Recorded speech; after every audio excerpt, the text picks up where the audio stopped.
Okay, day 2 on this 7-day journey. So I woke up at 7:50. Feel proud of myself there. Accomplished goals there. One goal done. But I also realized I need to look at this a little differently. So yes, making content daily is what I'm trying to do, but I need to schedule out my content. So I can't just post a bunch of content in a day. I need to be more thoughtful about it and also more mindful about it. So I made a bunch of Opus clips the last 2 days for short content. So I'm gonna upload them to my YouTube, and that's about how many ever, I think 15 from yesterday I made from the live, and then whatever, how many I'm gonna see, look at that with the video yesterday I made. So I'm gonna see how many clips I can get off of that, upload that all to YouTube, and then schedule them out. That's what I think people don't really use that much, the YouTube scheduler, which is a very helpful tool. But with the YouTube schedule, I'm still trying to figure out best times and this is where it's gonna get interesting, because I'm gonna take all these shorts and even like whatever I can make this week, but just scheduling them out for certain times of the day and certain days of the week and seeing what's gonna work. I think when we did the 30-day challenge, I always say we. I don't know why I'm saying we right now. Like, it's we as in me and like me, myself, and I. But I did the 30-day challenge of posting every day.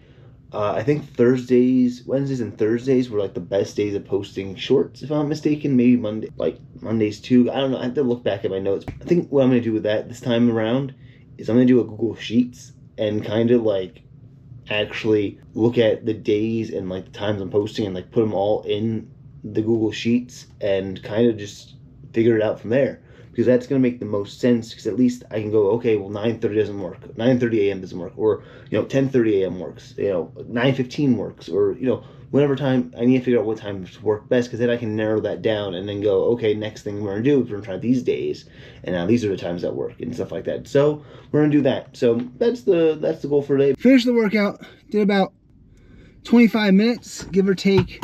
Felt really good. Feel really good. I felt this morning in my shoulders, more or less like right around the rotator cuffs, more or less today from yesterday's pushing stuff. Today was pulling stuff, so I felt it in biceps and the back. That was the main muscle area I was checking at or working on.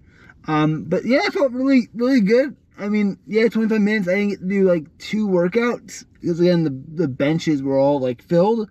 So I'm happy with that. All right, on to the next thing. Time for walking Teddy. So we're going for the walk, me and Teddy, and I forgot to record on him trying to get into a splash pad.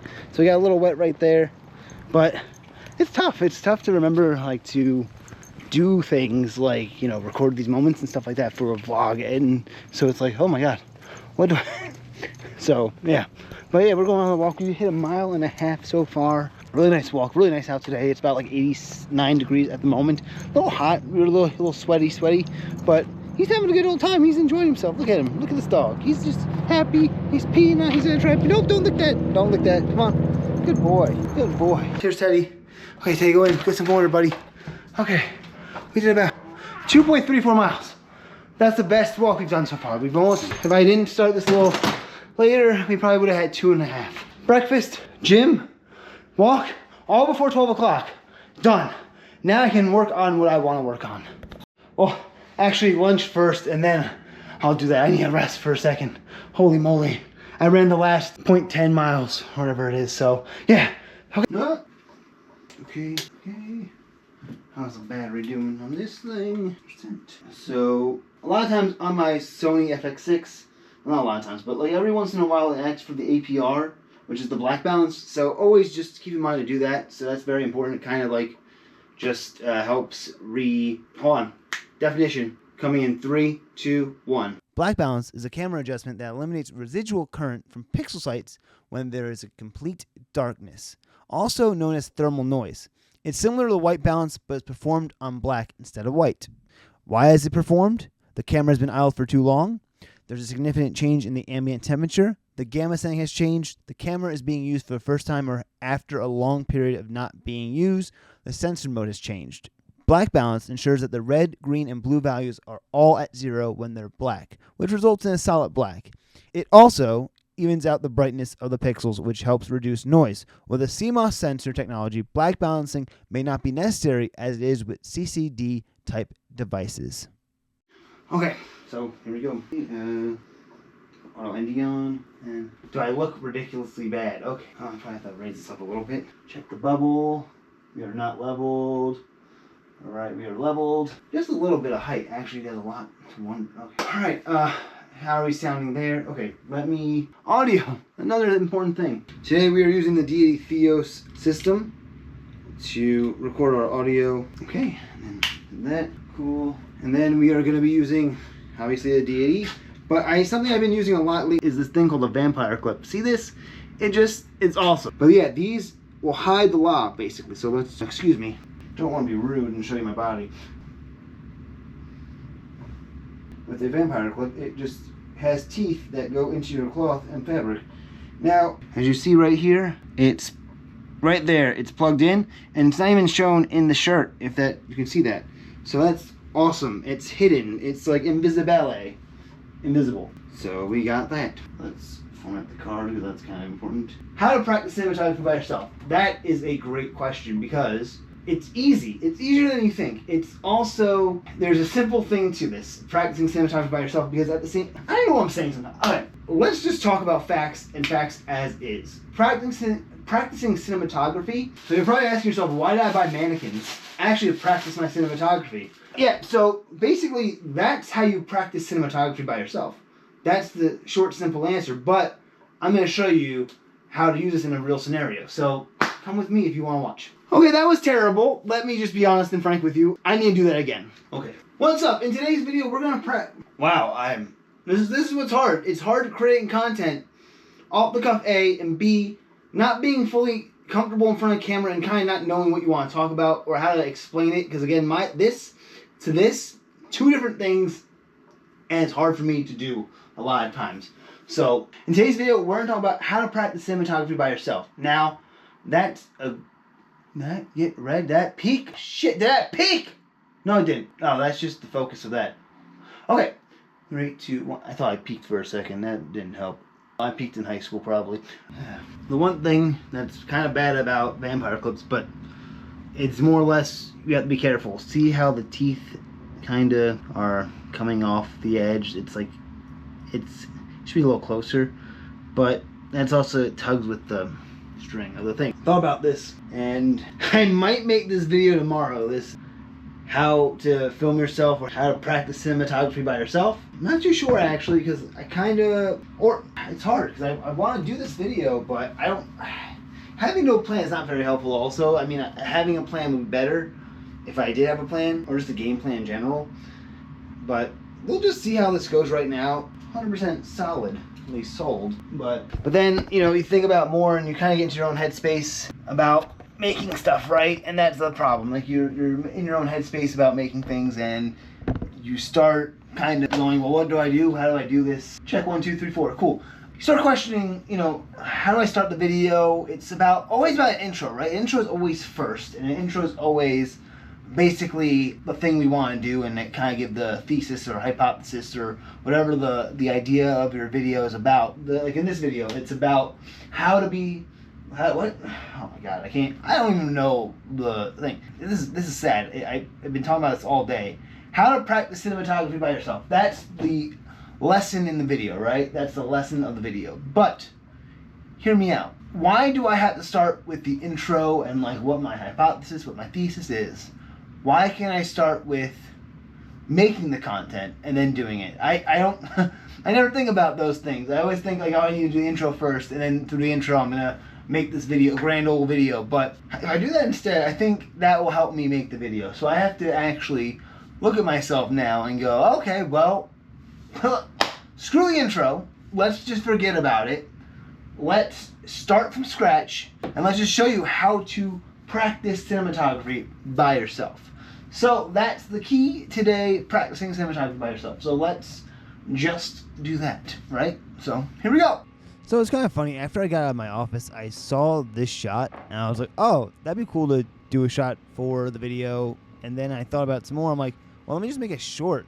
That feels a lot better. Making a short was a lot easier to do, and actually felt like it took me less time to think about and less time to do than trying to figure out a whole video. And on top of that, too, I wanted to use this opportunity to try to get a conversation going on a short version of this.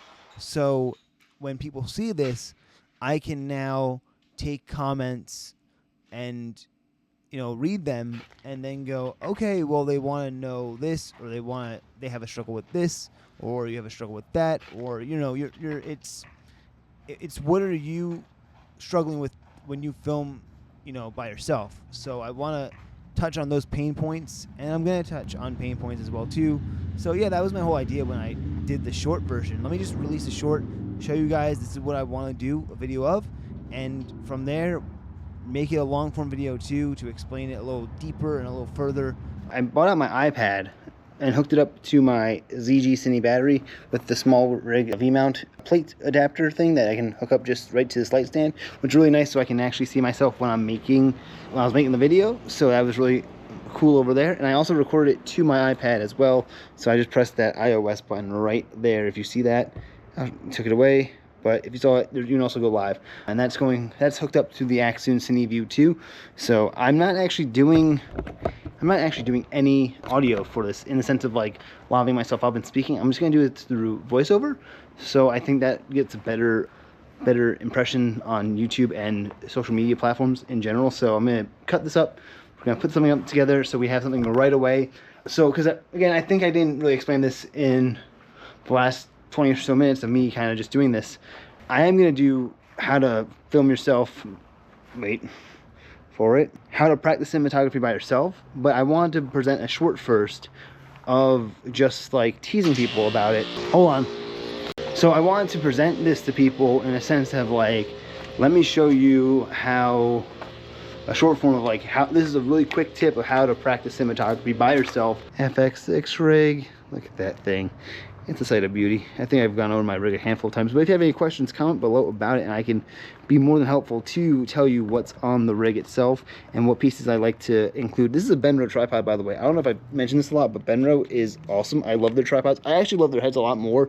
Like, I've looked at the Siri, and like I've looked about upgrading a tripod at one time, and I don't think I mean, the only thing I have to upgrade is really the head, if anything, because these are going to get heavier in the sense of like more weight and stuff, bigger cameras.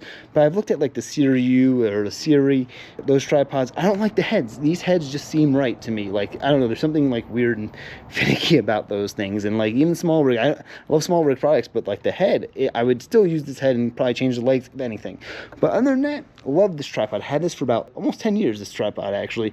Coming next year is 10 years, I believe, if I'm not mistaken, maybe 9. But yeah, this thing's been like a workhorse. So I mean, I would like a little bit like a lighter carbon fiber one that has like the single leg stuff, but that's further down the road. But other than that, this is the rig. This is what I use. I typically bring this monitor for director's monitor on set, and basically that's how we roll. So yeah, but I added this new piece, this Fandangled small rig piece with the battery, so we can now, instead of putting NPF batteries on the back here, as you see over here, instead of putting NPF batteries, I can now just go straight to my V-mount, which would be nice. So that's always a plus. Just need more V-mounts now. So, end of day 2. Just got back from all you can eat tacos. Holy crap, did I have a lot of tacos. About, I know, wait for it, 8 tacos. I feel stuffed. I feel sick. Also had margarita. It's delicious. But yeah, I feel better today than I did yesterday. Overall, I think I made progress. I think tomorrow, I'm looking forward to tomorrow. I think tomorrow's gonna be a good day too. I think there's a lot of things. I'm kept saying I think, but honestly, I know that there's a lot I need to improve upon. There's a lot I need to just work on. And it's interesting in the sense of like just trying to balance that stuff still. Like, I'm still balancing all this other stuff. I'm also still like, oh, I gotta film, or oh, I gotta do this, oh, I gotta do that. And, you know, I got everything I needed done, like I said, I wanted to do before 12 o'clock, like 11:52, I got like all my morning stuff done by. So it was nice to like go, okay, in the afternoon I can do all this stuff. What's the game plan tomorrow? Well, first of all, before I even get to the game plan tomorrow, I want to say I got a few comments from someone on YouTube and they mentioned something about context to the relationship of my shorts. Now, I'm uploading my shorts to Opus Clip. I've said that in a comment back, and I'm using their metrics or whatever, like hook, trend, all that stuff to gauge what works. Yeah, some of them are like C's and stuff like that, but I always find it interesting because I want to see what would hit or not hit, and there's stuff about like what will go viral and all that good stuff. But this person made me think about the context, right? So maybe I have to just really focus on making more contextual, if that's the right word, shorts, like more context to the short, more like nothing too random. I think that's really what it comes down to. So, I'm posting these shorts just to try to get some views from it, hopefully some subscribers or some, like, what I do the shorts for is to, like, have the people, like, hear that point and then hopefully watch the long form video, but I'm realizing that's not really working. So again, like today, the GoPro thing, not the GoPro thing, yes, the GoPro thing, and the how to shoot cinematography by yourself kind of hit well. So maybe just doing it that way is really the way forward, and I'm going to have to reevaluate all that stuff in general too. But again, it's also, I think I had to find, personally, the idea of having all these uncontext shorts or like these not context shorts out there is just, well, it makes no sense actually, come to think about it. So maybe I have to be better filtering out those shorts and seeing which ones have better context and better, like, just better things to say that can lead you to hopefully the long form video. But that's here nor there. I'm still going to work on that. Again, this is just, it's me across the board just needing to get better in general in everything I'm doing. And I think I'm starting to realize that. And it's a game of juggling. It's a game of, just figuring out, A, your adulting, as we saw yesterday, time management. B, I don't even know what number I'm on. Maybe I'm a little tipsy, but it's about all these things that you need to, like, be aware of, and I feel like I took a lot of those things for granted, and I wasn't really fully aware. I probably was aware of these things, but subconsciously I wasn't fully focused on them. I just didn't really think about those as much because I'm like, oh, I just want my content put out there, whatever. But maybe I have to be more aware of the context and kind of know what's going on, especially like these videos that I'm trying to produce. Like, this is just a daily vlog in a sense, but still, yeah, it's frustrating, but it's not frustrating because it's actually therapeutic for me doing this and kind of just experiencing this in a week-long session. So overall, I'm really happy. Like, so don't get me wrong there. Overall, I'm really happy. I'm really liking what I did. I love doing the live stuff. Actually, it's kind of fun. But again, I'm also probably someone who needs to get better at explaining themselves more too. So that's another thing I need to really work on. And I hoped with this whole week-long thing, I get better at that. So hopefully I do in the long run. Maybe by this, I'm not, hopefully by the end of the week I get better at it, but I'm not counting my chickens before they hatch. But, thanks again, guys, for watching. Hopefully, you're subscribing, and comment below if you have any questions. Let me know. Again, I love knowing your game plans and people's thoughts and concerns and all that stuff, and I want to answer them back too, and I want to at least take it in and kind of soak it in, kind of get better myself. So that's the main thing about this thing.